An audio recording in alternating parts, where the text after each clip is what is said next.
Shalom Aleichem.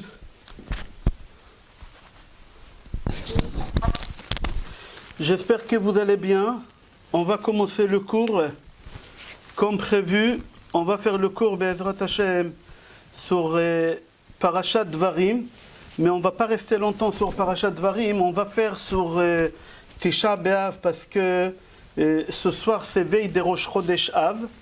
Et veille de Rosh Chodesh Av, chacun d'après ses coutumes, chacun d'après son habitude, on va essayer d'expliquer quelques halachot, mais ce n'est pas un cours de halachot.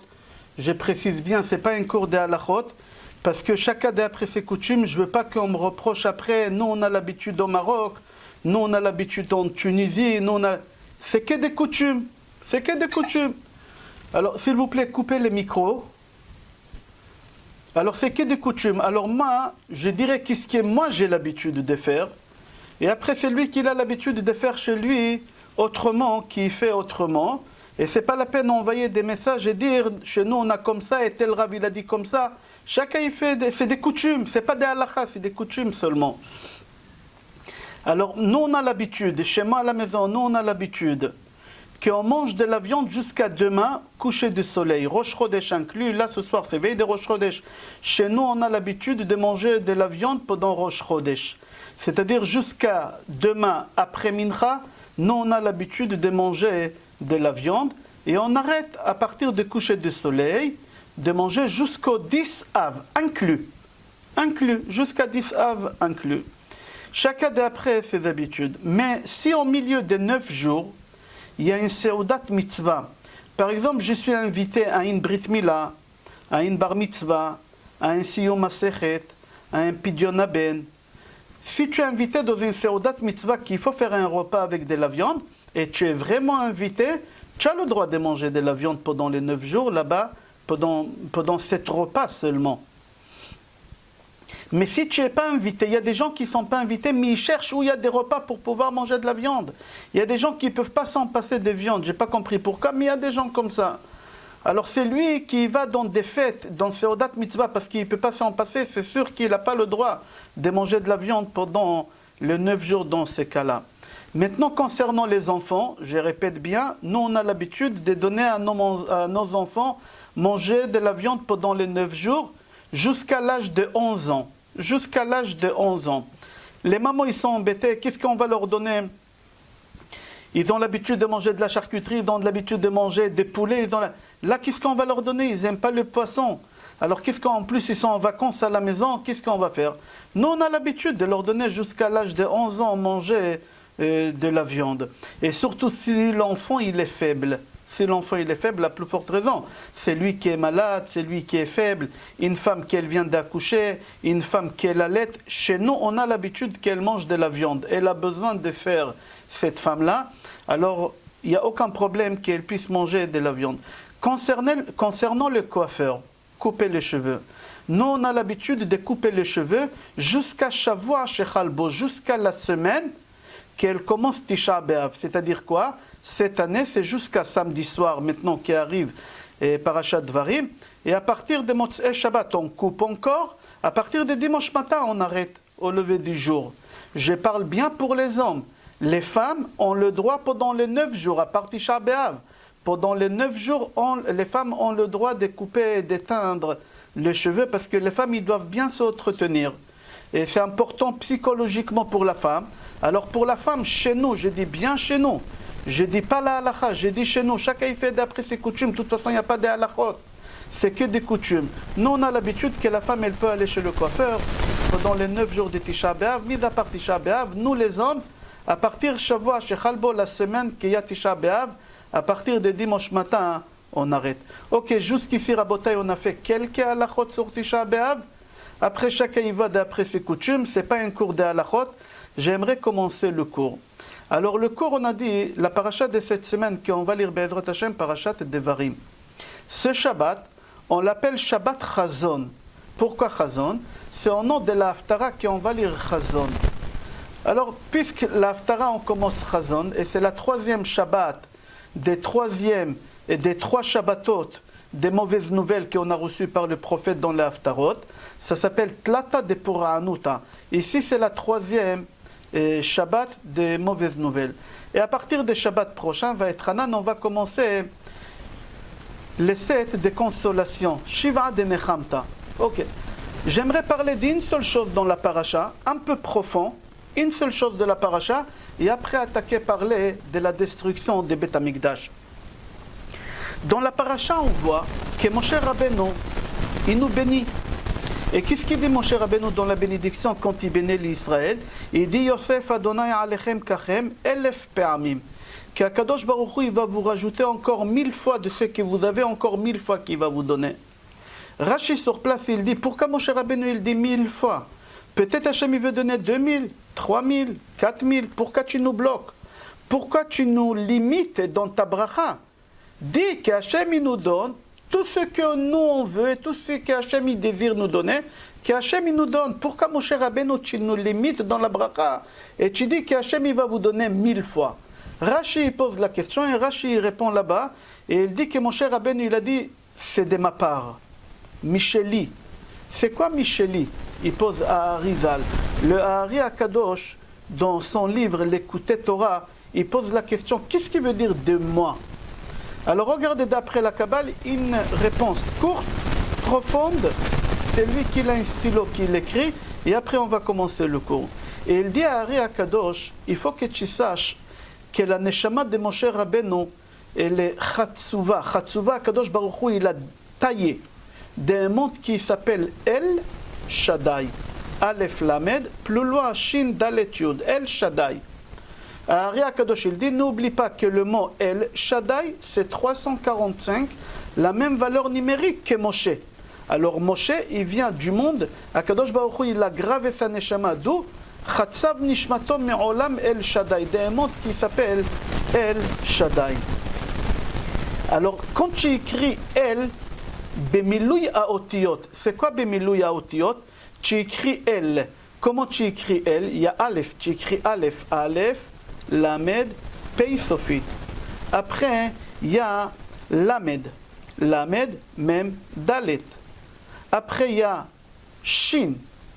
Shin, Yud, Nun Sofit. Après, il y a Dalet. Dalet, Lamed, Taf. Et après, il y a Yud. Le Yod de Shaddai, El Shaddai. Yod, tu écris Yud, Vav, Dalet. Alors si tu prends toutes les lettres qu'on vient de faire, avec le Kollel, il y a 1000. Alors Moshe Rabbeinu, il vient d'un monde qui s'appelle El Shaddai. Moshe Rabbeinu, la valeur c'est 345 comme El Shaddai. Moshe Rabbeinu, il dit, puisque moi je viens de monde El Shaddai, qui est la valeur numérique remplie de El Shaddai, c'est 1000, alors moi je vous donne une bracha de moi. C'est-à-dire quoi de moi? Du monde d'où moi je viens. Le monde d'où moi je viens, il est limité à 1000. Alors moi je vous donne le maximum possible. Et le maximum possible de ma part à moi, c'est 1000. Comme ça il dit à Ari Akadosh. Rabotai, on va commencer le cours. Ça c'est un petit truc sur la paracha. On va développer un peu la paracha demain. Au cours des 13h, on a l'habitude tous les mercredis, ça fait plus de 20 ans, faire le cours des 13h. Alors on a dit ce Shabbat Chazon, la paracha qu'on va lire, on a tout expliqué. Maintenant j'aimerais parler de Tisha B'Av. Qu'est-ce que j'aimerais dire sur Tisha B'Av? C'est lui qui a le livre Kohelet. Dans le livre Kohelet, dans chapitre 3, Pasuk Aleph, Shlomo HaMelech il écrit La Kol Zeman. Chaque chose dans la vie, elle a un temps pour cette chose, elle va arriver. Que ce soit en bien, ou chas v'shalom, ou moins bien. Chaque chose dans le monde, il a son temps. Quand est-ce qu'il doit arriver? Il a le moment qu'il faut. Ve'et, lekol chefetz tachat hashamayim. Et chaque objet aussi sur terre, il a aussi un moment à lui. Chacun, il a un moment. Et là, il commence à citer toutes les choses qu'on peut imaginer. Il dit David HaMelech, et la ledet, ve'et la mout. Il y a un moment de faire naître quelqu'un et il y a un moment que cette personne elle doit quitter le monde. Il continue, il dit et la ta'at ve'et la akor natua. Il y a un moment de planter et il y a un moment qu'on doit déraciner. Et la rogue ve'et le rapport. Il y a un moment qu'on doit tuer quelqu'un et il y a un moment qu'on doit guérir quelqu'un. Et l'ifrotz, il y a deux moments dans la vie qu'on doit démolir. ve'et livnot. Et il y a des moments dans la vie qu'on doit construire. Maintenant, j'aimerais arriver aux deux etim, moments que David Amelech, que Shlomo Amelech parle, qui nous concernent. Alors le premier moment, c'est et lifkot, ve'et lisro. Il dit Shlomo Amelech, il y a un moment dans la vie qu'il faut pleurer, et il y a un moment qu'on doit rigoler. Alors moi, toujours, j'ai pensé, un moment qu'il faut rigoler, c'est quand il y a un moment de joie. Au moment de joie. Un moment pleurer, moi je pensais toujours un moment de deuil. Rashi, non. Hier c'était la Hiloula de Rashi, Rabbi Shlomo Yitzhaki. Rashi il dit non. Quel moment il faut pleurer? C'est pas au moment de deuil. Rashi il dit à Tisha B'Av. Regardez Rashi sur place. Quand est-ce qu'il faut pleurer à Tisha B'Av? J'aimerais comprendre pourquoi il faut pleurer à Tisha B'Av. Pourquoi on doit faire couler des larmes à Tisha B'Av? Et quand il dit Shlomo Amelech et l'isrok, il y a des moments qu'il faut rigoler. Moi je pensais toujours au moment de joie, Khatan Kala, tu maries tes enfants. Non, lui il dit Rabben Tehillim Kuf Chavzain 127, c'est marqué qu'on va rigoler quand le Mashiach il va venir. Az Yemale Sehok Pinu Shonen Orina. Az quand le Mashiach il va venir. J'aimerais comprendre quel est le lien qu'il y a entre les pleurs et Tisha B'Av. Rashi il dit, quand Shlomo Amelech il dit il y a un moment pour pleurer et un moment pour rigoler, le moment pour pleurer c'est à Tisha B'Av. Pourquoi, quel lien il y a entre les pleurs et Tisha B'Av? Deuxième question, Be'ezrat Hashem, qu'on va développer. Pourquoi on a été puni qu'on doit pleurer le soir de Tisha B'Av? Si Chaz v'Shalom, jusqu'à la semaine prochaine, le Mashiach ne viendra pas jusqu'à mercredi soir prochain qui arrive dans 8 jours. Si le Mashiach ne vient pas, on sera obligés tous de s'asseoir par terre et de lire Echa Yashva Badad et de pleurer. Pourquoi Hachem il a fait qu'on pleure ce soir-là, la veille des 9 Av? Pourquoi on doit s'asseoir et pleurer? Est-ce qu'à cause de les explorateurs? Mais je ne comprends pas si c'est à cause des explorateurs. On a raconté l'histoire de Kamsa et Bar Kamsa, que le Beth Amikdash il a été détruit à cause de 3 choses, le premier Beth Amikdash. Gilouy Arayot, Shfichut Damim et Avodah Zara. On a lu que le premier Beth Amikdash il a été détruit à cause de quoi? Parce que les Juifs ils ont transgressé 3 péchés. Ils ont fait l'inceste, l'idolâtrie, d'accord, et l'assassinat. Et suite à ça, Akadosh Baruch Hu, il a détruit le Beth Amikdash. Et suite à ça, Akadosh Baruch Hu, il a fait qu'on pleure le 9 Av. Alors si tu dis qu'on pleure le 9 Av à cause des 3 péchés, pourquoi tout à l'heure tu nous as dit qu'on pleure à cause des explorateurs? J'aimerais savoir. Le deuxième Beth Amikdash, il a été détruit. Pourquoi? À cause de la haine gratuite. Alors on pleure à cause de la haine gratuite? Non, on vient de dire que ce n'est pas à cause de la haine gratuite qu'on pleure. On pleure à cause de la destruction des Beth Amikdash. Mais le Beth Amikdash, il a été détruit à cause de quoi? Il faut comprendre, il y a ici quelque chose qui n'est pas compréhensible. Il faut savoir que la Gemara Sanhedrin, page Kouf Dalet, 104 Amoud Bet, il dit, je vais te dire pourquoi on pleure à Tisha B'Av et que ça soit clair dans ta tête. Pourquoi à Tisha B'Av, le soir, on s'assoit par terre et on pleure? Et il dit pour la simple raison, à cause du premier Beth Amikdash et deuxième Beth Amikdash, que les deux ils étaient détruits le même jour, le 9 Av. Le premier Beth Amikdash, il était détruit à cause de Gilouy Arayot, Shfichut Damim et Avodah Zara. Et le deuxième Beth Amikdash, il a été détruit à cause de quoi? À cause de la haine gratuite. À cause de la haine gratuite. Alors maintenant, c'est clair dans ta tête. La Gemara dit, on ne pleure pas à cause des explorateurs. On ne pleure pas à cause des explorateurs. On pleure pour ces raisons-là. Gilouy Arayot, Shfichut Damim et Avodah Zara et Sinat Chinam. C'est pour ça on pleure. Seulement, Hachem, il a fait en sorte que la destruction des Beth Amikdash, elle va se faire le 9 Av quand les explorateurs ils sont venus. Je répète, Hachem il a fait en sorte que le Beth Amikdash il soit détruit le 9 Av, le jour que les explorateurs ils sont venus. Mais nous on ne pleure pas à cause des explorateurs. Nous à Tisha B'Av, la Gemara Sanhedrin dit, nous on pleure à cause de ces raisons. Gilouy Arayot, Shfichut Damim, Avodah Zara et Sinat Chinam. Alors la question qu'elle se pose, si tu dis que tu pleures à cause de ces choses-là, et le Midrash il vient nous comparer le Beth Amikdash, Sion, Yerushalayim avec Yosef. Yosef, valeur numérique, on a dit déjà 156. Sion, 156. Et c'est marqué dans Midrash Rabbah Bereshit, Parashat Vayigash. C'est marqué là-bas Keshem shelo piyes Yosef et Echav ela bepria. Yosef, il a consolé, et il a fait la paix avec ses frères qu'avec des larmes.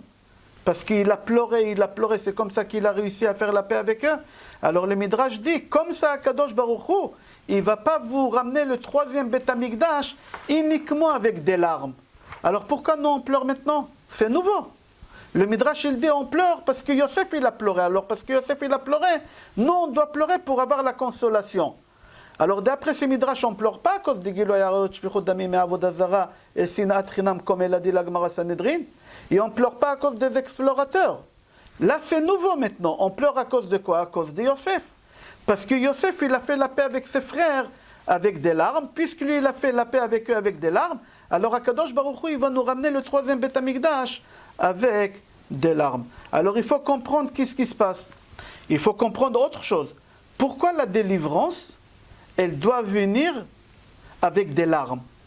Pourquoi on doit avoir la délivrance de l'exil où on se trouve, ça fait 2000 ans avec des larmes, avec des pleurs? Il faut qu'on sache quelque chose. La Gemara dit, si les explorateurs, ils n'auraient pas pleuré, nous, on n'aurait pas eu besoin de pleurer pour avoir la liberté. Cette liberté de cet exil où on se trouve. On aurait été libérés sans des larmes. Mais pourquoi nous on pleure? C'est-à-dire pourquoi nous, pas à cause de Tisha B'Av, je parle pourquoi on pleure pour être libérés de cet exil? Parce que les Meraglim, ils ont pleuré. Comme ça, il dit le Midrash. Venez, on va continuer. Ne vous inquiétez pas. À la fin, on va construire tout ça, Be'ezrat Hashem. Il y a une Gemara, Gemara Makot, page Chavdalet. Chavdalet, page 24, Amoud Aleph. Là-bas, la Gemara, elle raconte une histoire. Qu'après que le Beth Amikdash il a été détruit, il y a quelques rabbanim qui se sont réunis ensemble et ils ont fait la route ensemble à Rome. C'est qui? Rabban Gamliel, Rabbi Elazar ben Azaria, Rabbi Yoshua, et Rabbi Akiva. Ayu me'alchim baderech. Ils marchaient comme ça à Rome, ils marchaient. Veshamon, ils ont entendu de Rome, de la ville, des gens qui chantent et qui dansent, ils ont entendu de la joie. Alors parmi les 4 rabbanim que je viens de citer, il y en a 3 qui se mettent à pleurer. À part Rabbi Akiva, il commence à pleurer. Et Rabbi Akiva, il s'éclate de rire. Alors nous on voit ici, il y a un moment de pleurer et il y a un moment de rigoler. Eux ils pleurent et Rabbi Akiva il rigole. Les rabbanim ils ont dit à Rabbi Akiva, pourquoi tu rigoles? Il leur a dit, dites-moi vous, pourquoi vous pleurez? Pourquoi vous pleurez? J'aimerais savoir pourquoi vous pleurez. Ils lui ont dit, nous on pleure pour la simple raison, comment c'est possible que les goïms ils sont joyeux et il n'y a pas le Beth Amikdash? Comment ça se fait que les goïms ils sont joyeux et il n'y a pas le Beth Amikdash? Comment ça se fait qu'ils ne pleurent pas les goïms? Il leur a dit justement, c'est pour ça que moi je rigole. Pourquoi? Parce que moi je vois qu'eux ils sont contents après que le Beth Amikdash il a été détruit. C'est exactement ce qui est marqué. Bifroach rechaim kemo esev. Akadosh Baruch Hu, il leur paye ici sur terre les rechaim pour le but que quoi? Les hashmida madead, qu'ils n'ont pas le monde futur. Moi c'est pour ça que je rigole. Vous pleurez parce qu'eux ils rigolent. Moi je rigole parce qu'eux ils rigolent. C'est-à-dire ça prouve qu'Hachem il paye aux pécheurs ici. Et là-bas ils vont être punis. Ok. Il faut comprendre comment ça se fait que les rabbanim ils disent à Rabbi Akiva, je ne comprends pas pourquoi les goïms ils pleurent. Et ils sont contents, le Beth Amikdash il a détruit. Pourquoi ils ne pleurent pas? Mais pourquoi tu veux que les goïms ils pleurent? Parce que le Beth Amikdash il a été détruit. Mais c'est eux qui ont détruit le Beth Amikdash. Eux ils ont envoyé Titus. Et Titus il a détruit le Beth Amikdash. Pourquoi tu veux que les Romains ils pleurent? Pourquoi tu veux que les non-juifs pleurent pour la destruction des Beth Amikdash? C'est-à-dire la question, la réponse qu'eux ils ont donnée à Rabbi Akiva, nous on pleure parce qu'eux ils rigolent. Mais pourquoi tu veux qu'eux ils pleurent? Pourquoi les goïms dans les 7 mitzvot des Noirs, est-ce qu'ils ont une mitzvah de pleurer pour la destruction des Beth Amikdash? Non. Alors pourquoi eux ils disent, pourquoi eux ils pleurent pas? On va répondre tout à l'heure, mais l'histoire elle n'a pas fini. Ils ont continué à marcher, ils ont arrivé en Eretz Israël. Ils ont quitté Rome, ils ont passé par Rome, ils ont entendu rigoler. Et Rabbi Akiva il les a consolés. Il leur a dit, moi je rigole parce que Hachem il leur paye ici. D'accord, ils ont continué la route, ils arrivent en Eretz Israël, ils arrivent à Yerushalayim. Eux, ils ont pris la route pour arriver à Yerushalayim, ils arrivent à Yerushalayim, et ils arrivent à un endroit qui s'appelle Harat Sofim. C'est un mont que quand tu te mets sur ce mont-là, tu vas le Beth Amikdash. Tu vas le Beth Amikdash, en français, je crois que c'est le mot campus, je ne sais pas comment on l'appelle. Mais c'est pas grave. Harat Sofim. Ils arrivent à Harat Sofim, et quand ils voient que le Beth Amikdash il est détruit, ils commencent à pleurer, les 3 rabbins. Et le 4e, Rabbi Akiva, il se met à rigoler. Rabbi Akiva, il se met à rigoler. Pas seulement ça, quand ils ont vu que le Beth Amikdash il est détruit, ils ont déchiré les habits. Normalement, c'est la halakha. Je ne comprends pas pourquoi les gens, quand ils arrivent à Yerushalayim et qu'ils voient les ruines de Beth Amikdash, ils doivent déchirer les habits comme quelqu'un déchire les habits pour son père. Mais les gens, ils ont l'habitude de ne pas le faire. Mais c'est une halakha, il faut le faire normalement.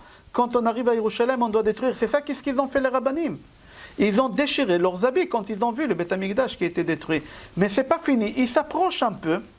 Et qu'est-ce qu'ils voient? Ils voient qu'il y a un renard qui sort des Harabayt. Ils voient qu'il y a un renard. Ils ont commencé à pleurer encore. Et Rabbi Akiva qui se met à rigoler. Ils lui ont posé la question, ils lui ont dit, Rabbi Akiva, pourquoi tu rigoles? Il leur a dit, et vous, pourquoi vous pleurez? Ils ont dit, non, on pleure parce que c'est marqué dans la Torah, dans Bamidbar, Sefer Bamidbar, chapitre Aleph, c'est marqué là-bas, Vehazara Karev Yumat. S'il y a un étranger qui s'approche au Kodesh HaKodashim, il meurt. Et voilà, un renard il sort de là-bas, il ne meurt pas, c'est-à-dire que la Shrina n'est pas là. Alors nous on pleure parce que la Shrina elle n'est plus là, il n'y a pas de Shrina ici. Alors lui il leur a dit justement moi je rigole pour ça. Pourquoi moi je rigole pour ça? Parce que le prophète il a déjà fait une prophétie sur ça. Mais sur cette prophétie il a fait une autre prophétie, Zacharie. Zacharie il a écrit dans chapitre 8, Pasuk 4, Od yishvu zkenim uzkenot berechovat Yerushalayim. Kol sason vekol simcha, kol chatan vekol kala, kol mitzhalot chatanim uchupatam, unarim mimishte neginatam. Il leur a dit, Rabbi Akiva, puisqu'ce que vous avez vu, les prophètes, ils ont prévu. Et sur ces prophètes, il y a une autre prophète qui s'appelle Zacharie. Il a dit, après ça, on aura la consolation, Yerushalayim, elle va être construite, on aura des vieillards, des vieux et des vieilles qui vont se promener dans les rues, on va voir des mariages en plein rue. Ça, qu'est-ce qu'on est en train de voir à Yerushalayim? Il leur a dit, moi je rigole parce que Yerushalayim, on va la reconstruire à nouveau, Yerushalayim. Et le Mashiach, il va venir. Et on aura le 3e Beth Amikdash. Comme ça, qu'est-ce qu'ils lui ont dit les rabbanim? Tu nous as consolé, Rabbi Akiva, tu nous as consolé, Rabbi Akiva. Ils lui ont dit, Nichamtanu Akiva, Nichamtanu. Tu nous as consolé, Akiva, tu nous as consolé. Si vous remarquez tout à l'heure, quand les Romains, ils ont rigolé, il leur a consolé, ils lui ont pas dit, tu nous as consolé. Mais ici, quand il leur a dit qu'à Yerushalayim, elle va construire, et on aura là-bas des vieillards qui vont se promener dans les rues à Jaffa, et à Grippas, et on aura là-bas des mariages, là-bas à Yerushalayim, dans les rues, il y a des mariages partout, dans tous les salles. Il leur a dit, le prophète, il a dit dans Zacharie, qu'un jour Yerushalayim, elle va être construite. Et après, on aura le Beth Amikdash. Alors Rabbi Akiva, il a rigolé. Ok, j'aimerais ramener quelque chose qu'il dit à Aruch HaShulchan, avant qu'on va développer toute l'histoire qu'on vient raconter. Celui qui a une bonne mémoire, il se rappelle que dans la Haggadah de Pesach, à Pesach on a lu Maaseh Berabbi Elazar, Berabbi Yoshua, Berabbi Elazar ben Azaria, Berabbi Akiva, Berabbi Tarpon, Shayu Mesubin, Bibne Brak, Veayu Mesaprim B'Yetziat Mitzrayim Kol Ota Alayla. Vous vous rappelez cette terre-là?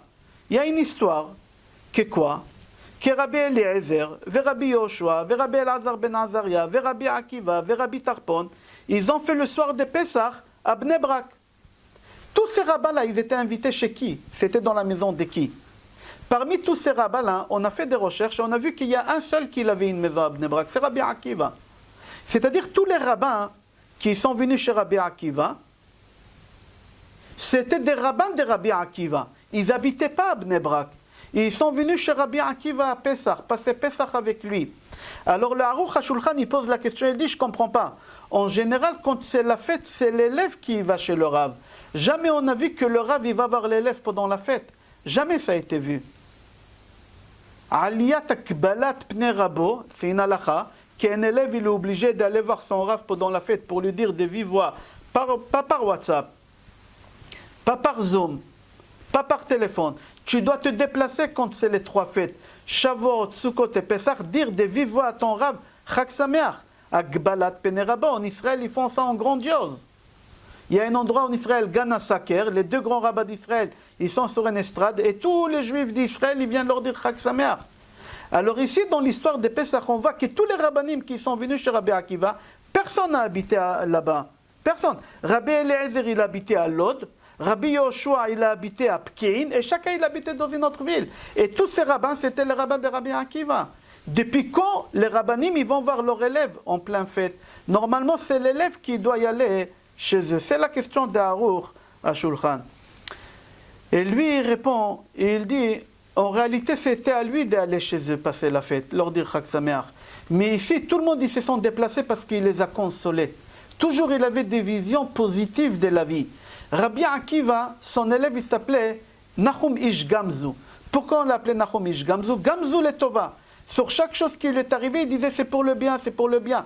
Son Rav, il a appris à son élève et lui-même, il s'est comporté comme ça, de voir chaque chose des bons côtés. Tous les rabbanim, ils voient la destruction de Beth Amikdash. Rabbi Akiva, non, il voit la construction de Beth Amikdash. Tous les rabbanim, ils voient, l'histoire elle est longue, plein de choses qui sont négatives, négatives, négatives, et Rabbi Akiva, il leur met les idées en place. Non, positive, positive, positive. C'est-à-dire que Rabbi Akiva, il était ici en train de régler leur vision, de voir des bons côtés les choses et pas des mauvais côtés. Comme il a su comment leur monter le moral, ils ont dit, si c'est comme ça, notre élève, on doit le respecter, et nous, on va se déplacer chez lui à Pessah pour lui dire Chag Sameach. La question, bombe atomique, pourquoi Pessah? Pourquoi ils ont décidé Pessah? Il y a Shavuot, il y a Shavuot et il y a Sukkot. Pourquoi Pessah? Normalement, le Beth Amikdash, il était détruit Av. La première fête qu'on doit aller voir son Rav, c'est Sukkot. C'est 2 mois après. Alors pourquoi ils n'ont pas parti chez lui à Sukkot? Pourquoi ils ont attendu 8 mois après qu'à Pessah, il allait lui dire Chag Sameach? Pourquoi ils ont attendu? Ça, c'est la question bombe atomique. La réponse, c'est lui qui a un stylo, c'est pas mal. On a parlé déjà de ça il y a 2 ans. Si vous marquez Aleph, Bet, Gimel, Dalet, Hey, Vav, Zain, jusqu'à la lettre Zain, et en bas de Aleph, vous marquez les lettres de la fin vers le début. La dernière lettre, c'est c'est Taf. Alors en bas de la première, vous mettez Taf. La deuxième lettre, c'est Bet. Après, c'est Shin en bas. Après, Gimel. Et en bas de Gimel, c'est quoi? Resh. Et etc. Il y a Dalet, il y a Kouf. Alors maintenant, si vous regardez, le Aleph, Bet, Gimel, Dalet jusqu'à 7, c'est les 7 jours de Pessah. Alors le premier jour de Pessah, en bas, quelle lettre vous avez écrit? Taf. Quelle fête on a qu'elle s'appelle Taf? Tisha B'Av. Deuxième jour, Bet. Quelle lettre vous avez écrit en bas? Shin. C'est quoi Shin? C'est Shavuot. Venez, on va rester là.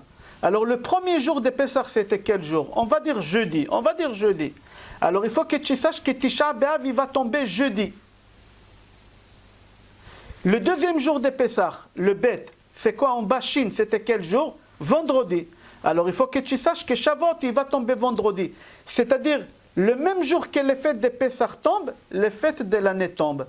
Alors Pessah, il est tombé quel jour? On a dit, qu'est-ce qui va tomber à Pessah? Tisha B'Av. Tisha B'Av, c'est le deuil. C'est pour ça qu'on met dans le plateau un œuf.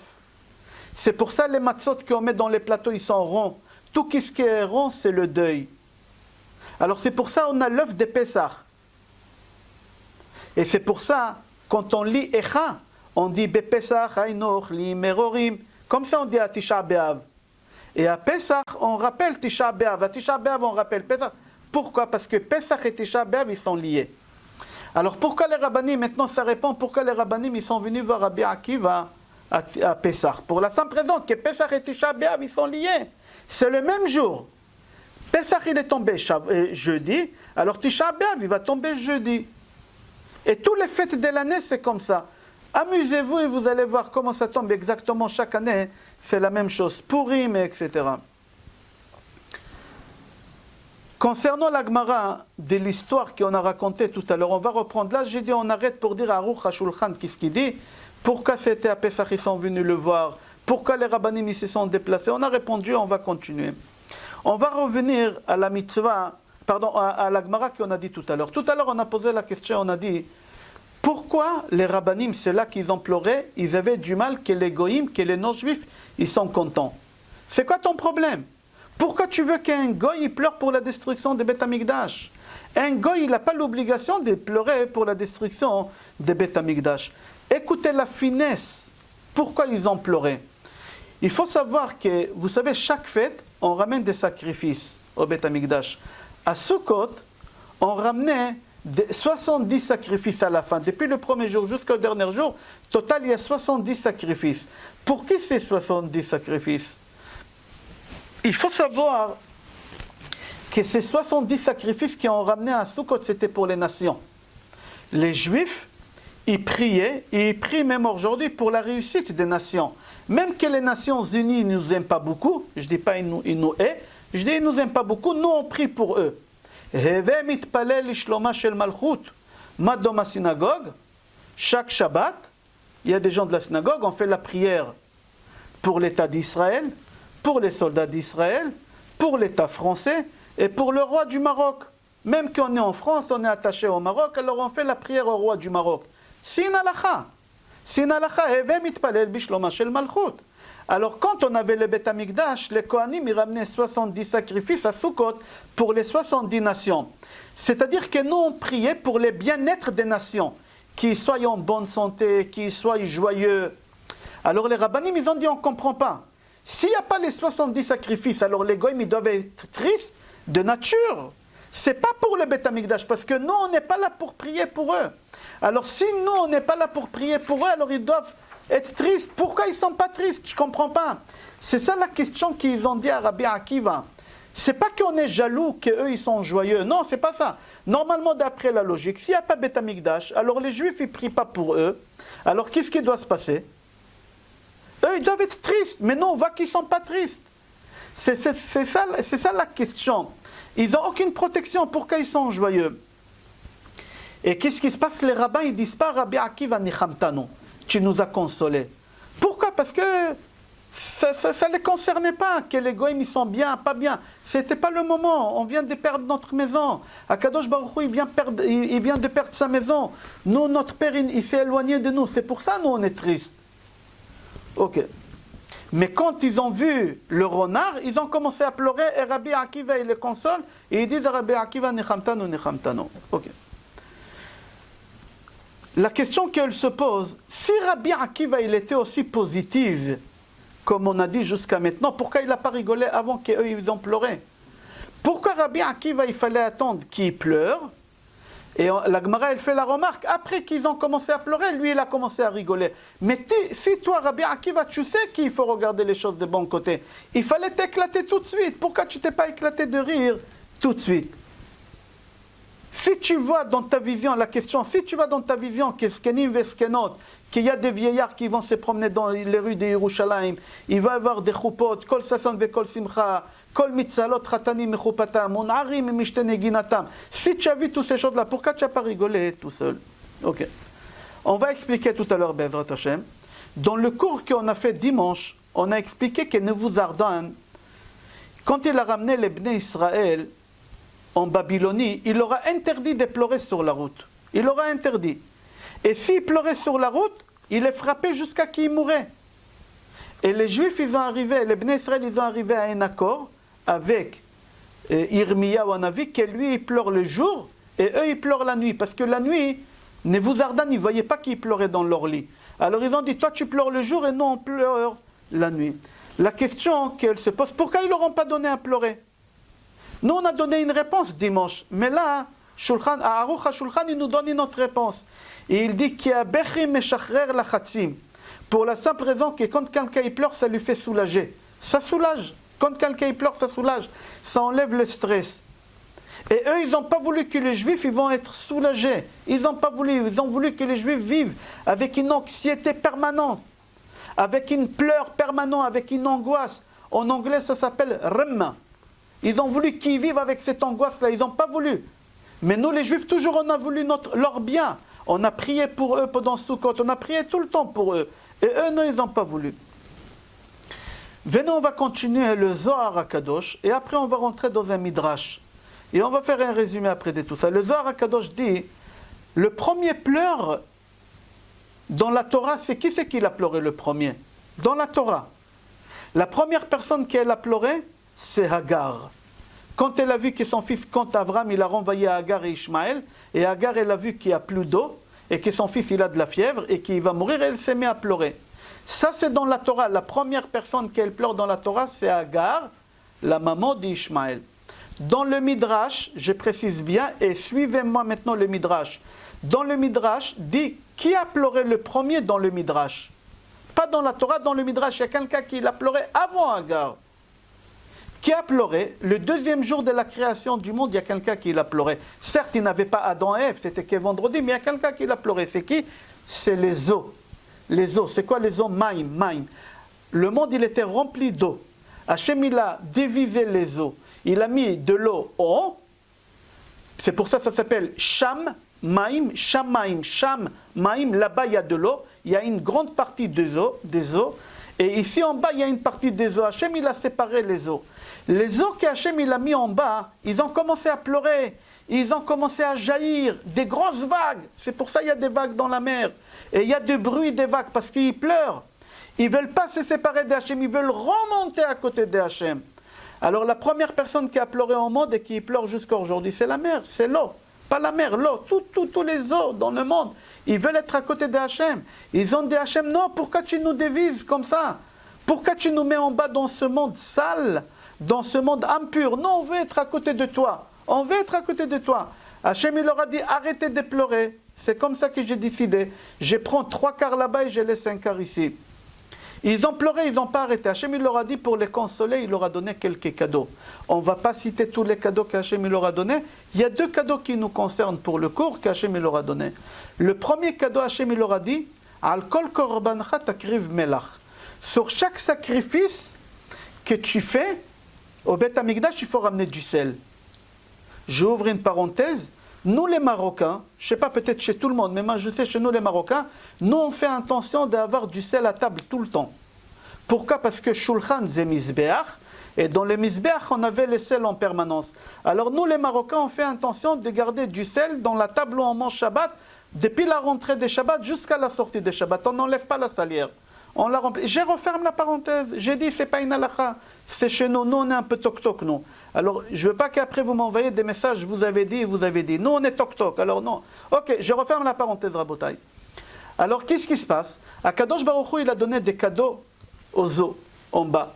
Un des cadeaux, il leur a dit écoutez, on va prendre de l'eau et on va fabriquer du sel de vous. Et avec ce sel, on va faire sur les sacrifices. Et comme ça, nous, on va se rencontrer, l'eau et Hachem, dans les sacrifices. Deuxième cadeau qu'Hachem leur a donné, toute l'année, quand on fait des sacrifices, on fait Nissour. Nissour, c'est-à-dire on fait verser sur les sacrifices du vin. Mais pendant les 7 jours des Sukkot, Hachem, il a dit, pas de vin, de l'eau. Tous les jours, 1,5 litre d'eau. Vous imaginez, il y a des trillions de litres d'eau, et Hachem, il les a consolés avec 1,5 litre d'eau par jour pendant 7 jours de l'année. Ok. Ils se sont calmés plus ou moins, mais vraiment, ils ne se sont pas calmés. Il y a des vagues dans la mer. Il y a des bruits. Quand tu t'approches à la mer, tu entends les vagues. Ils pleurent. Nous, on ne comprend pas leur langage, mais ils pleurent. Il y a des bruits autour de nous que nous, on ne comprend pas, qu'on n'entend pas. Quand les arbres ils bougent, ils parlent avec Hachem. Ils font des louanges à Hachem. Hashamaim mesaprim kevod el. U'maaseh adav magid harakia. Les cieux, ils racontent, ils parlent, mais nous, on n'entend pas, on n'a pas ce mérite. Ok, Rabotai. Akadosh Baruch Hu, il a donné des cadeaux à l'eau, aux eaux de bas, qu'on va mettre sur les sacrifices. On est d'accord jusqu'à là? À quoi je voulais arriver? Venez voir qu'est-ce qu'il a écrit Echa. Qu'est-ce qu'on lit le soir de Tisha B'Av? Echa yashva badad. Aïra rabati amaita kalmana bagoim rabati bamedinot. Qui l'a écrit ça? Irmiyahu, c'est Jérémie qui l'a écrit. Regardez qu'est-ce qu'il écrit Jérémie dans Echa, dans chapitre 2, pasuk 13. Ki gadol kayam shibrech. La mer aussi, elle a été brisée le jour de la destruction de Beth Amikdash. La mer, elle a été brisée. Moralement, elle a été brisée. Pourquoi? Parce que le cadeau qu'Hachem lui a donné, de pouvoir faire de l'eau sur les sacrifices, à Sukkot, il n'y en a plus. C'est-à-dire quand on a perdu le Beth Amikdash, nous les Juifs on a perdu le Beth Amikdash, il y a quelqu'un d'autre qui l'a perdu le Beth Amikdash, c'est l'eau. Parce qu'Akadosh Baruch Hu, il a dit à l'eau, Al kol korban chatak kriv melach. Le sel, ça vient de l'eau. Et mis à part ça, il y a Nissou Chamaim. À Sukkot, on met 1,5 litre sur les sacrifices d'eau pendant 7 jours. Maintenant, il n'y a pas de Beth Amikdash. Alors là, il a commencé à pleurer. Alors la première personne qui a pleuré au monde, c'est qui? C'est l'eau qui a pleuré. Pourquoi? L'eau, elle a pleuré, pas parce que Hachem, il a séparé seulement. L'eau, elle a pleuré parce qu'elle savait que le Beth Amikdash, il a été détruit. Alors il y a quelqu'un qui l'a pleuré sur le Beth Amikdash avant nous. C'est qui? C'est les eaux qui ont pleuré. C'est-à-dire quoi? Le pleur, maintenant, on va essayer de comprendre. Le pleur, il symbolise quoi? Il veut dire quoi un pleur? Qu'est-ce qu'on comprend? J'ai dit depuis le début du cours, pleur, on a pleuré à cause des explorateurs, à cause des Giloy Shprotamim, à Vodazara, à cause des Sinat Chinam, à cause des pleurs de Yosef, à cause de... Le pleur, ça amène à quoi? Le pleur amène à être attaché à Hachem. Comme ça il dit le Midrash. Rashi il dit, Et lifkot, il y a un moment de pleurs, c'est à Tisha B'Av. Tu veux t'attacher à Hachem, mais il n'y a pas le Beth Amikdash. Alors pleure. Si tu pleures pour Hachem, j'ouvre une parenthèse. Dans mes cours que vous recevez tous les jours, j'ai dit qu'il ne faut pas pleurer, il faut être joyeux, il faut danser, il faut applaudir. Ici, quand on parle de pleurs, pleurer uniquement pour une seule raison. Mais personne ne le fait. Je vais vous prouver tout à l'heure. Personne ne le fait, ne vous inquiétez pas. Je pleure parce que Hachem, il n'a pas de maison. Est-ce qu'un jour tu as pleuré pour ça? Est-ce que tu es arrivé à pleurer? Tu as pensé, mais tu n'as pas pleuré. Est-ce qu'un jour tu as pleuré qu'Hachem, il n'a pas de chaise? Hachem, il n'a pas de chaise pour s'asseoir. Hachem, il n'a pas de maison. Hachem, il a juré. Lo ekanes b'Yerushalayim shel ma'ala. Kol zman she'Yerushalayim shemata. Kadosh Baruch Hu, il a juré qu'il ne rentrera pas chez lui. À Yerushalayim shel ma'ala, tant que le Yerushalayim shel mata, elle n'est pas construite. Il y a deux Yerushalayim. A'ir shechubera la yachdav. Il y a une Yerushalayim dans le ciel où Hachem y réside, mais il ne peut pas rentrer là-bas. Et il y a Yerushalayim en bas que vous connaissez. Pour comprendre qu'est-ce que j'ai dit, un jour à Chafetz Chaim, il a demandé à un de ses élèves de faire le tour de Radin. Radin, c'est la ville, c'est un village où il a habité à Chafetz Chaim.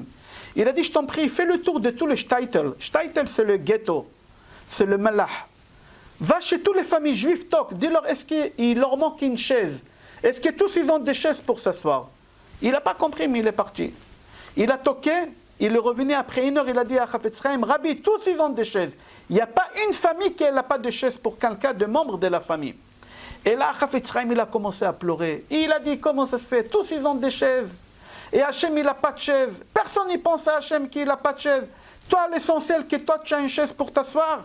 Est-ce qu'un jour tu as réfléchi à ce qu'Hachem il a une chaise, oui ou non? C'est ça les pleurs qui nous dit Shlomo HaMelech dans Kohelet. C'est ça les pleurs qu'il dit Rashi, Tisha B'Av. C'est ça qu'est-ce que tu dois pleurer à Tisha B'Av. Qu'Hachem il n'a pas de maison, Hachem il n'a pas de chaise. Son nom de Hachem il n'est pas entier. Tu imagines Hachem il n'a pas de nom, toi tu n'as pas de nom. Tu ne sais pas c'est quoi ton nom de famille? Tu es un enfant inconnu. Hachem il n'a pas de nom. Le nom de Hachem c'est Yutke, Vavke. Akadosh Baruch Hu, il a dit Ki Yad al Kesia. C'est quoi? Il y a Yutke. Il manque le Vav Hei. Et qu'est-ce? Chav Samech Aleph. Hachem il lui manque il a une chaise, mais il lui manque une pied. Il n'a pas de chaise Hachem, il n'a pas de nom, il n'a pas de maison. C'est quoi ça? Et toi tu es content que tu as une maison? Tu es content que tu as une fauteuil? Est-ce que tu as pleuré pour Hachem? C'est ça les pleurs qu'on doit pleurer.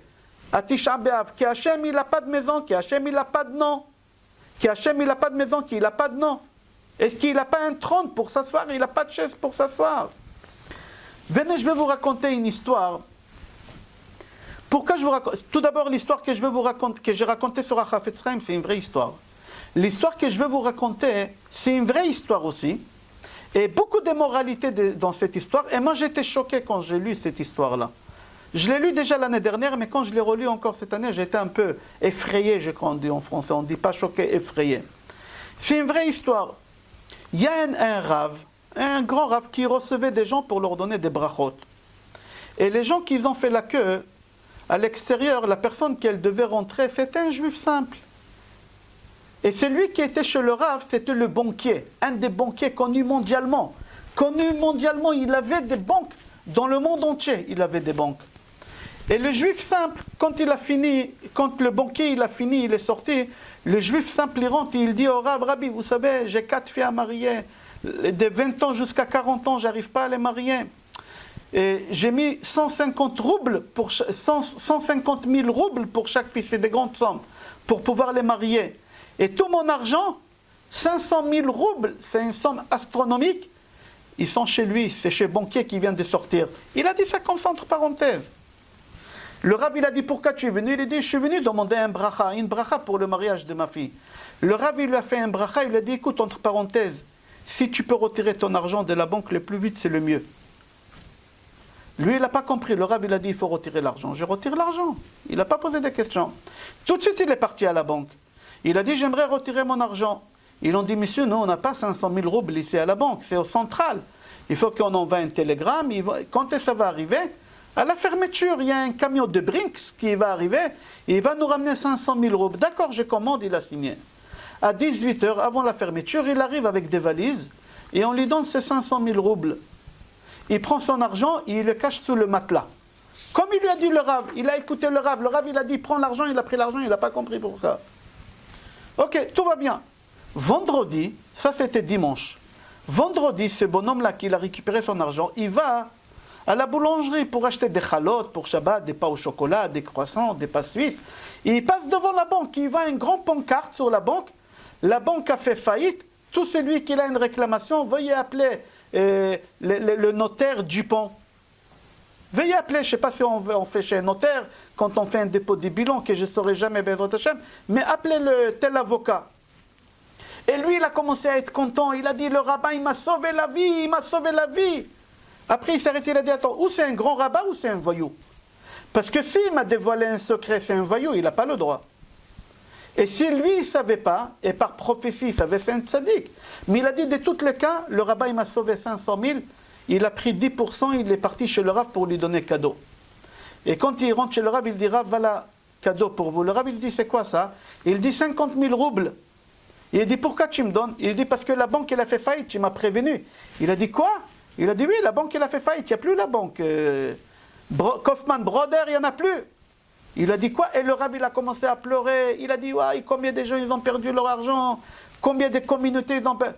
Alors le bonhomme, il comprend pas, il dit, monsieur le rabbin, vous ne savez pas qui fait faillite le bonhomme? Le Rav, il a dit, non, je ne savais pas. Il a dit, si vous ne savez pas, pourquoi vous m'avez dit retirer de l'argent? Il a dit, je vais t'expliquer, regardez la finesse de la chose, Rabotai. J'ai raconté toute cette histoire arrivée à ça. Le Rav, il a dit, écoute-moi bien, ce bonhomme-là, chaque fois quand il ouvre une nouvelle agence quelque part dans le monde, il vient, il me l'annonce. Il me dit, monsieur le Rav, j'ai réussi à ouvrir en Pologne, en Allemagne, en Suisse, en Tchécoslovaquie. J'ai ouvert chaque fois, il venait me dire. Quand il est venu dimanche, il ne m'a pas annoncé l'ouverture. Il est venu, il m'a dit, Rav, j'aimerais avoir une bracha, que le Mashiach, il vient vite. Qui demande que le Mashiach, il vient vite? Pas quelqu'un qui a des banques, pas quelqu'un qui a une vie extraordinaire. Qu'est-ce qu'il a besoin des Messies? Qu'est-ce qui va lui changer de sa vie? Tout va bien pour lui. Le Rav, il a dit, s'il me demande que le Mashiach, il vient, c'est-à-dire qu'il a des gros problèmes. C'est pour ça que je t'avais dit de retirer l'argent, tout simplement. Qu'est-ce qu'on apprend de cette histoire-là? Que quelqu'un qui a des problèmes, il demande que le Mashiach, il vient. Prenez n'importe qui. Tu veux que le Mashiach, il vient? Oui. Pourquoi? Ma mère, elle est malade. J'ai guéri ta mère. Tu veux le Mashiach? Non. Tu veux que oui. Pourquoi? Parce que j'ai des dettes, la banque, elle n'arrête pas de m'appeler. Je règle ton problème. La banque, elle t'appelle plat. Tu veux que le... Non, j'ai pas... C'est-à-dire quand nous, on réclame le Mashiach par intérêt, par égoïsme pour nous. Jamais on a pensé à réclamer le Mashiach qu'Hachem, il n'a pas de chaise pour s'asseoir. Jamais on a demandé le Mashiach pour des raisons qu'on sait qu'Hachem, il n'a pas de nom, comme on a dit, qu'Hachem, il ne peut pas rentrer chez lui. C'est quoi un pleur? C'est quoi un pleur? Un pleur, c'est quelque chose qui t'attache à Hachem, qui te reproche, tu sens le mal, tu sens la souffrance de Hachem. Akadosh Baruch Hu, il souffre qu'il n'a pas une chaise. Akadosh Baruch Hu, il souffre qu'il n'a pas sa maison, le Beth Amikdash. Et c'est pour ça que nous, on pleure au Beth Amikdash. Nous, on ne pleure pas à cause des explorateurs. Nous, on ne pleure pas à cause des pleurs de Yosef. Nous, on ne pleure pas à cause des Gilou Yarayot, Shfichut Damim et Avodah Zara. Nous, on pleure pour une seule raison. qu'Hachem, il n'a pas la maison, il n'a pas sa maison, il n'a pas le Beth Amikdash. Et suite à ça, il n'y a pas le Beth Amikdash. Suite à ça, Kadosh Baruch Hu, il n'a pas son trône, il n'a pas son nom. Toi, tu as une maison, il y a un pancarte sur ta porte, c'est marqué ton nom de famille, Cohen, Lévi. Hachem, il n'a pas ça. Hachem, il n'a pas tout ça. Hachem, Et c'est ça les pleurs qu'on doit faire à Tisha B'Av. C'est lui qui a des problèmes, il réclame le Mashiach. C'est lui qui n'a pas de problème. Il dit pourquoi que le Mashiach il vient? Il faut mieux qu'il ne vienne pas. C'est lui qui a des problèmes personnels, bien sûr qu'il veut. Lui, ça ne l'intéresse pas les problèmes d'Akadosh Baruch Hu. Est-ce qu'Hachem il a une chaise? Hachem il n'a pas une chaise. Rabotai, Adam Arishon, Adam, il a fait 3 péchés. Suite à ce que sa femme lui a dit. Il a fait Avodah Zara, l'idolâtrie, qu'il a cru au serpent qui avait Hachem, il avait un arbre, ça s'appelle Avodah Zara. Giloy Arayot, Vayashiani, Vaochal, le serpent il est parti avec Chava. Shfichut Damim, on meurt à cause de lui. C'est-à-dire les 3 raisons que le Beth Amikdash il a été détruit, c'est les 3 raisons aussi qu'Adam Arishon, les 3 fautes qu'Adam Arishon il a fait. Adam Arishon il a fait Giloy Arayot, Shfichut Damim et Avodah Zara. Mais Akadosh Baruch Hu, il nous a pardonné. Akadosh Baruch Hu, il nous a pardonné sur qu'est-ce que nous, on a fait pour la destruction des Beth Amikdash. Le premier Beth Amikdash, nous, on avait 2 Beth Amikdash. Le premier Beth Amikdash, il a été détruit. Pourquoi? À cause des 3 péchés graves. Giloy Arayot, Shfichut Damim et Avodah Zara. L'inceste, l'assassinat et l'idolâtrie. Hachem, il nous a pardonné après combien de temps? 70 ans. Ça s'appelle Galut Shiv'im. Après 70 ans, Cyrus il nous a dit, rentrez en Eretz Israël. On est rentré en Eretz Israël avec Ezra, Nehemia et Mordechai et Esther. À l'époque des Purim, on est rentré en Eretz Israël pour construire le Beth Amikdash. Le premier, il a été détruit à 70 ans. Alors Hachem, après 70 ans, on a réussi à faire en sorte qu'Hachem, il accepte notre pardon. Mais tu imagines, pour la haine gratuite, pour un seul péché, la haine gratuite, ça fait 2000 ans qu'on pleure Hachem. Et Hachem, il n'accepte pas notre pardon. À cause d'un seul péché, 3 péchés graves, Hachem il nous a pardonné en 70 ans. Et ici, Akadosh Baruch Hu, il ne veut pas nous pardonner, ça fait 2000 ans. Qu'est-ce qui se passe? Il faut comprendre la gravité de la chose, qu'est-ce qui s'est passé ici. Venez, on va voir Gemara Ta'anit. Gemara Ta'anit, page Lamed. Là-bas, la Gemara, elle raconte comment Rabbi Yehuda bar Ilahi, Rabbi Yehuda, le fils d'Ilahi, il recevait Tisha B'Av. Là-bas, la Gemara dit, voici le dernier repas, comment il le prenait Rabbi Yehuda bar Ilahi. Aya Yoshev Baritzpa, il était assis par terre comme un endeuillé. Et on demandait qu'on lui ramène du pain sec et du sel et de l'eau. Et on dirait quelqu'un qui vient de perdre un cher. On dirait quelqu'un qui vient de perdre son fils. C'est-à-dire c'est des gens qui vivaient le deuil. Ils vivaient le deuil. C'est pas parce qu'il faut faire le deuil, alors on fait le deuil. Et on attend 14 heures qu'il vient. Nous les Marocains, on a l'habitude. Vers 14h, 15h, laver la maison. Pourquoi on dit le Mashiach, il est né? Menachem, il est né. Comme ça on disait. Viens, on va voir une histoire. C'est Yerushalmi, Brachot, Perek Bet. Maaseh Beyehudé Echad, une histoire avec un juif qui labourait la terre avec des taureaux. Il avait 2 taureaux, il labourait la terre avec. Et il y a le taureau qui criait, qui faisait des bruits, et lui il ne comprenait pas. Il y a quelqu'un qui a passé à côté, un arabe, c'est marqué Aravi. Ishmaéli, il passait à côté, et il a dit aux juifs, juifs, libère les taureaux, car votre temple il vient d'être détruit. Lui il comprenait les langues des taureaux. Et le taureau il criait que le Beth Amikdash il a été détruit, et lui il a compris. Après que les juifs il a libéré le taureau, 10 minutes après, le taureau il a commencé à crier à nouveau. Et là l'arabe il dit aux juifs, Yehudi, juifs, rattache les taureaux et continue à labourer la terre. Votre libérateur, votre Messie, il vient de naître. Il a dit notre Messie il vient de naître. Comment il s'appelle? Il lui dit il s'appelle Menachem. Et comment il s'appelle son père? Il lui dit il s'appelle Chizkia. De quelle ville il est? Il dit à côté de Bethléem. L'histoire elle est longue là-bas. En fin de compte, ce bonhomme qui labourait la terre, il est parti chercher cet enfant qui vient de naître, voir qui c'est. Qui c'est ce Menachem là? Et quand il a retrouvé la famille, la mère, il a dit à la mère, madame, j'ai entendu que vous avez accouché un enfant. Il ne lui a pas dit que c'est le Mashiach, il n'avait pas le droit de dire. Mais il a dit, j'ai entendu que vous avez accouché un enfant. Et la mère, elle a dit, oui, j'ai accouché un enfant le jour de la destruction de Beth Amikdash. Et j'ai envie de l'étrangler, j'ai envie de le tuer, qu'il meurt. Et Hachem, il a fait en sorte que l'enfant, il est mort, il a disparu. Il a disparu, comme ça c'est marqué. Il faut comprendre cette histoire, qu'est-ce qui s'est passé là-bas. Tout d'abord, quel mérite ils ont, cette famille-là, ces parents-là, d'avoir un enfant qui naîtra chez eux, le Messie. Tu imagines ton fils et le Messie, quel mérite tu as? Quel mérite ils ont, ces parents-là? Alors Akadosh Baruch Hu lui-même, il donne la réponse. C'est Hachem qui donne la réponse, ce n'est pas un commentateur. Hachem, il dit, une femme, qu'elle a du mal, que j'ai pas de maison, et elle préfère que son fils meure pour que moi je récupère ma maison, cette femme, elle mérite d'avoir le Mashiach chez elle. C'est-à-dire, c'est quelque chose de très profond. Comprendre la souffrance de Hachem, et la souffrance que tu as pour Hachem dépasse l'amour que tu as vis-à-vis de ton fils. Et cette femme, elle a eu ça. Hachem, il a dit, une femme comme ça, elle mérite d'avoir. Il dit, Ima shel Mashiach zu. Il dit, c'est le summum de deuil. Qu'une mère, elle va dire, je préfère que mon fils meure et que je ne serai pas joyeuse les jours qu'Hachem, il a perdu sa maison. Comment je peux être joyeuse d'avoir un enfant les jours qu'Hachem, il a perdu sa maison? Pour comprendre ça, je ramène deux livres de Rav Nachman mi Breslev Zatzal, Zecher Tzadik Vekadosh Livracha.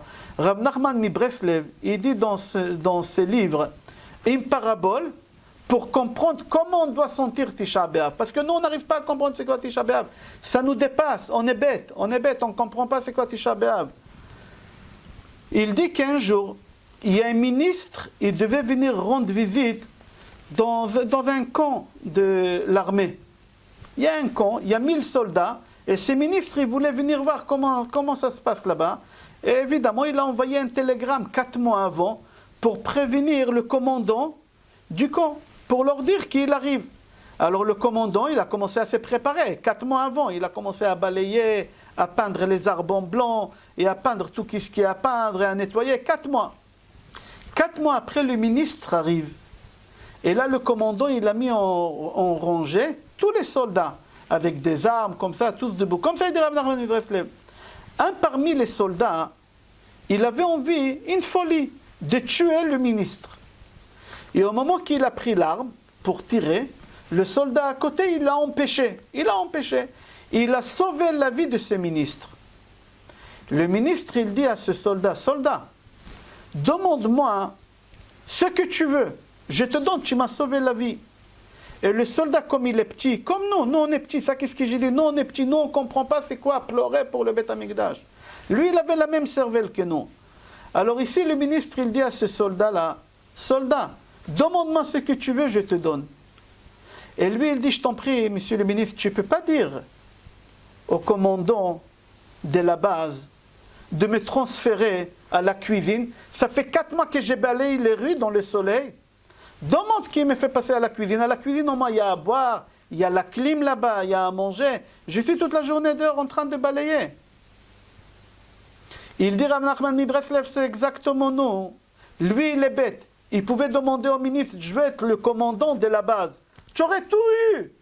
Si tu es le commandant de la base, tu aurais tout eu. Et la clim, et la nourriture, tout. Tu es bête de demander ce que tu as. Non, exactement la même chose. Si nous, on demande à Kadosh Baruch Hu, tous en même temps, Hachem, nous, on veut que tu aies ta maison, qu'il y a le Beth Amikdash. Si Hachem, il a le Beth Amikdash, et Hachem, il va régner sur le monde, tu sais qu'est-ce que tu auras? Tu sais qu'est-ce que tu auras? Pas toutes les agences des banques qu'on a dit tout à l'heure. Pas tout l'argent que tu as aujourd'hui. Pas tous les biens. Tu auras beaucoup plus que ça. Tu vas être le fils du roi. Tu vas être le prince, parce qu'Akadosh Baruch Hu, il va régner sur le monde. Akadosh Baruch Hu, il t'a appelé Béni Bechori Israël Ata. Akadosh Baruch Hu, il t'a appelé mon fils, le premier-né. C'est toi le premier-né, mon préféré, c'est toi. Alors, il dit Rav Nachman mi Breslev comme ça. Il y a des gens qui ne veulent pas le Mashiach. Pourquoi ils ne veulent pas le Mashiach? Ils disent, tout va bien. J'ai une voiture, j'ai une femme, j'ai une maison, j'ai un travail, j'ai pas de problème, j'ai pas de dettes. Tout va bien pour moi. Pourquoi le Mashiach il va venir? C'est exactement ce qu'il a demandé le soldat, de travailler à la cuisine pour avoir à manger, pour avoir à boire, pour avoir la clim. Mais tu es bête comme lui. Tu peux demander à devenir prince. C'est encore mieux d'être ce que tu es aujourd'hui. Si tu pries qu'Akadosh Baruch Hu il aura sa maison, alors Akadosh Baruch Hu il va régner sur le monde. Si Hachem il va régner sur le monde, alors toi tu vas devenir le prince.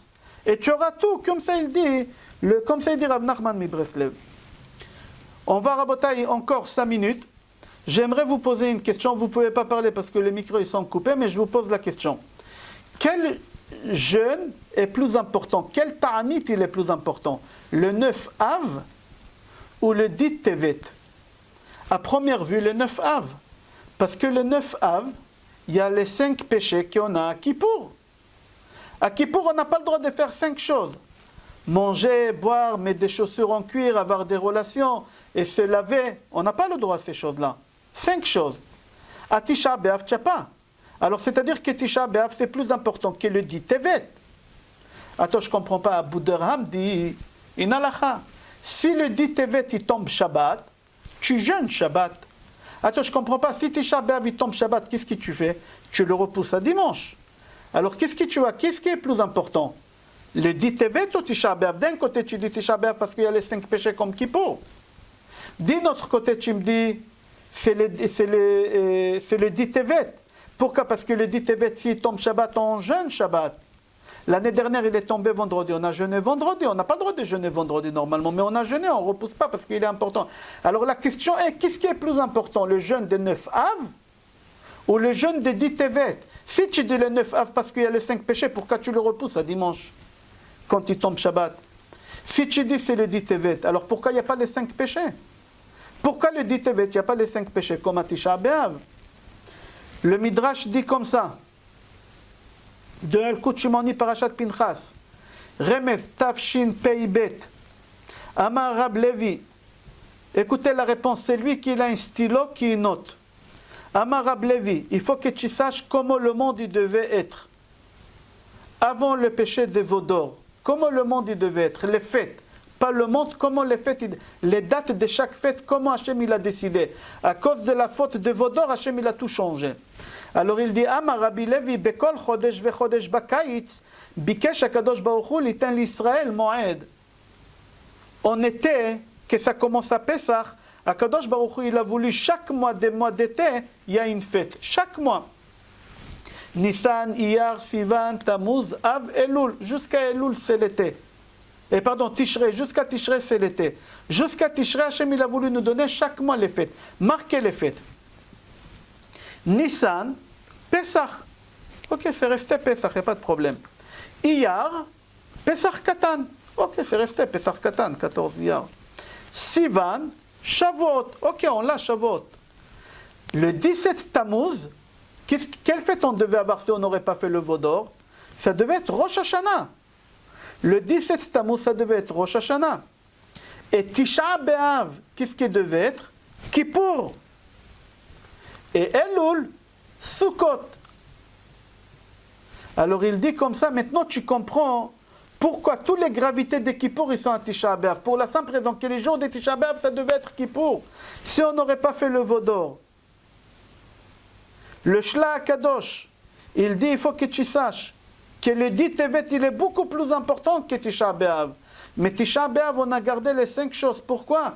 Parce que c'est en même temps que Kippour, il devait être à Tisha B'Av. Il continue le Shla Kadosh. Et c'est rapporté aussi dans le Zohar Kadosh. Et j'ai trouvé aussi dans un livre qui s'appelle Sefer HaAkedah. À cause de Yaakov, on n'a pas le droit de manger les nerfs sciatiques. C'est lui qui a un stylo qui marque en hébreu nerfs sciatiques. Gid, Gimel, Yud, Dalet. Plus loin, Hanaché. Hey, Nun, Shin, Hey. Gid Hanaché. Alors il dit le Shla Kadosh, Sefer HaAkedah et Zohar Kadosh. Dans le mot Gid Hanaché, il y a les 4 jeûnes qu'on a dans l'année. Dans l'année, on a 4 jeûnes. Sur la destruction des Beth Amikdash, on a 4 jeûnes. Les 2 autres, ils ne sont pas liés à la destruction des Beth Amikdash. Gedalia et Purim. Les 4 autres, ils sont liés au Beth Amikdash. Alors il dit comme ça le Zohar Kadosh. Comment tu trouves les 4 jeûnes? Alors tout d'abord, Hanaché. Si tu changes les lettres, et si tu les à l'envers, ça fait Hashana, l'année. L'année, voici les jeûnes qu'il y a pendant l'année, sur la destruction des Beth Amikdash. Alors, Gimel, c'est Gid Hanaché. Et pardon, Gimel de Gid Hanaché, c'est Gimel Tishrei. Yud, c'est Asara Betevet. Tu reprends tout le monde chez Gid, c'est 17. C'est 17 Tammuz, 17 Tammuz. Et Gid Anaché, Aleph Taf, c'est Tisha Av. Tisha Av, le jeûne des Av. Comme ça dit le Shla Kadosh, Rabbi Shimon Bar Yochai, et aussi dans le livre à Akedah. Qu'est-ce qu'on voit de là? L'importance des pleurs. J'ai fait le résumé de cours Rabotai et on a fini. Le cours, tout d'abord, on devait le faire sur la paracha. On ne l'a pas fait sur la paracha. On a dit un petit chidouche au début de Arizal sur la bracha qui Yosef nous a donné. Hashem evarech kachem elef pe'amim. Akadosh Baruch Hu va nous donner 1000 fois. Pourquoi 1000 fois? Et après, on a fait le cours, tout le cours sur Tisha B'Av, comprendre l'importance des pleurs. Et combien c'est important de pleurer pour pouvoir s'approcher à Hashem. On n'a pas le droit de pleurer toute l'année. Même à Tisha B'Av, on n'a pas le droit d'être triste. C'est marqué dans la halakha, Mishenichnas Av mema'atin besimcha. Depuis que le mois de Av commence, on diminue dans la joie. On n'arrête pas d'être joyeux, on diminue dans la joie. Rabotai, s'il y a des questions, on va essayer de répondre. Sinon, n'oubliez pas, Be'ezrat Hashem, demain, il y a cours, comme tous les mercredis à 13h, sur la paracha approfondie, Be'ezrat Hashem. Vous avez des questions? Je ne sais pas si j'ai libéré.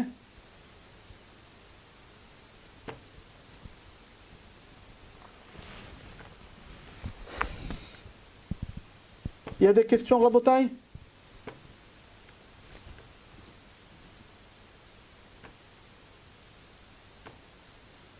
J'entends pas. Je ne sais pas comment les mettre en marche, mais... Vous m'entendez? Oui, j'entends. Oui. Voilà. Si à Tisha B'Av nous dit qu'il faut s'asseoir par terre. C'est la halakha. S'asseoir par terre. Si on peut pas s'asseoir par terre, parce que pour des raisons médicales, on peut pas se relever. Alors on s'assoit pas. On s'assoit pas.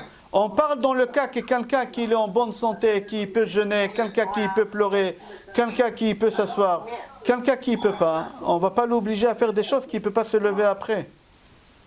D'accord. Ok. Merci. Qu'on n'aura pas besoin, Be'ezrat Hashem. Qu'on n'aura pas besoin. Amen. Amen. Il y a des questions? Non, Baruch Hashem. Rabotai, je vous souhaite bracha ve'atzlacha, Rosh Chodesh Tov u'Mevorach, Rosh Chodesh Av, Elul ba Be'ezrat Hashem. Kol Tov. Merci, Kol Tov. Merci.